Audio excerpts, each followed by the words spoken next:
Здравей! Много ти благодаря, Мила. Благодаря и на всички за хубавите думи, коментари, за това, че ми давате сили и кураж. Аз съм тук заради вас.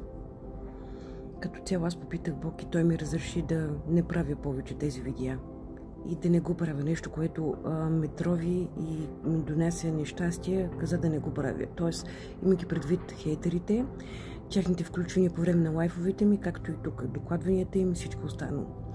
Така е, действам успокояващо, защото аз самата съм спокойна, колкото земята. Толкова съм спокойна, че просто дори когато има земетресение, аз стои: Господи, молите се, и аз съм тук. И цък спира. Обаче това е като бомба с закъснител, която избухва, да речем, веднъж годишно. Случвало се и през година, като цяло не се ядосвам, няма и за какво. Нямам, защото нямам и хора около мен, които да ме ядосват. Затова това се случва тук, което се случи, нали.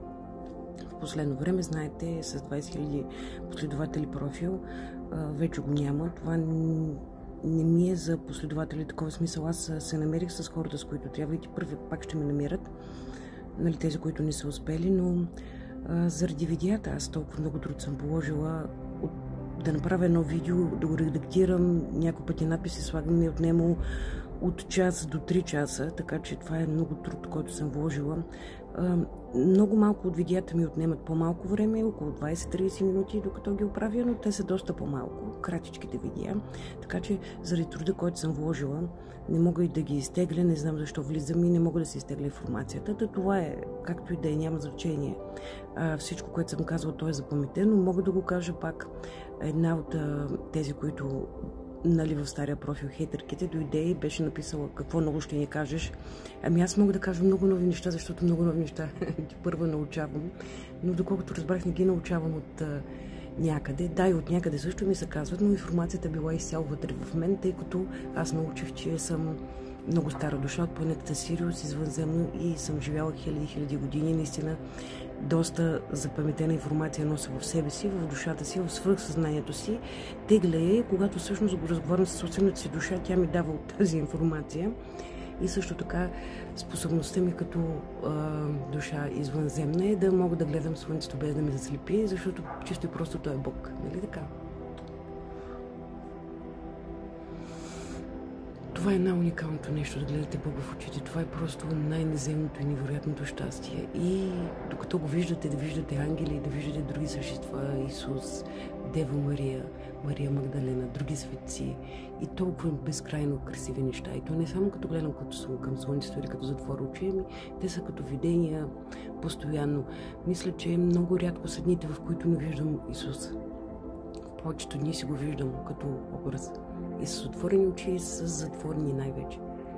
Това е защото аз съм живяла по него време. Не знам точно кога съм била там, но съм го виждала няколко пъти със сигурност. Достатъчно пъти съм го виждала, за да го запаметя точно как изглеждам. И снощи осъзнах нещо. Привличането ми към мъжете, към тези помърговите мъже, идва точно оттам, защото Исус е бил точно такъв. Те го рисуват бял, с кестенява коса в повечето случаи, сини очи, но той е с тъмна, не много тъмна кожа, но е по-мургав, с кафеви очи, с черна коса е, как да кажа, нещо между черно и кафяво, нали, не е чисто черно, много тъмно черно, но не е кафява, не е кестенява, просто тъмна коса е. Дават го с дългата коса, вероятно на кръста, може да е бил с... Ти нали го видя на кръста, с каква беше? Ами не беше с дълга коса, беше с до тук някъде. Еми да, това пък се води дълго, но става прощи на иконите, те са много дълга. Като цяло неговата прическа на Исус се варирала. Някой ще казва: това откъде го знаеш? Еми знам го, защото говоря с Бог, с духове, с духовни водачи, с всякакви духовни същества, с ангели и така нататък. Оттам го знам. Варирала е неговото, както дължината на брадата му и мустаците, така и дължината на косата. Споради това той е бил дърводелец по професия, обикалял е много, знаете, обикалял и всъщност където му е било възможно, там се е постригвал и така, че е варирало. Всичко при него е варирало, но не му е била къса косата със сигурност. Имал си и брада и мустаци. Така, дали е красив Исус? За мен е много красив и прекрасен. Не е Ален Делон, нали, както, нали, много красив мъж, но е красив достатъчно, че да не е толкова много впечатляващ, че, нали, да кажат в Библията, нали, човек като го види да каже: това наистина е, нали, пратеник от Бог, защото тези нали, когато човек е много красив, нали, се замисляш, наистина май има нещо. Просто бил е типичен евреин, не се отличавал много от другите и затова не са го приемали толкова много насериозно и като пратеника на Бог, но е бил достатъчно красив, че да завладее много сърца души и да бъде нашия Бог и пътеводител, светлина и водач. И му благодаря, че е постоянно с мен, водиме, разрешаваме да го видя, да знам как изглежда и да го виждам постоянно. Още преди година, когато съм се молила, аз се моля на Бог Слънцето. Нали, тогава не знаех обаче, че е Слънцето, а всъщност ми се явява Исус пред очите, което беше приказно и невероятно, което значимо е, че Той е нашият Бог, въпреки хората, които не го признават. Нали, Отца, Сина и Света го Духа.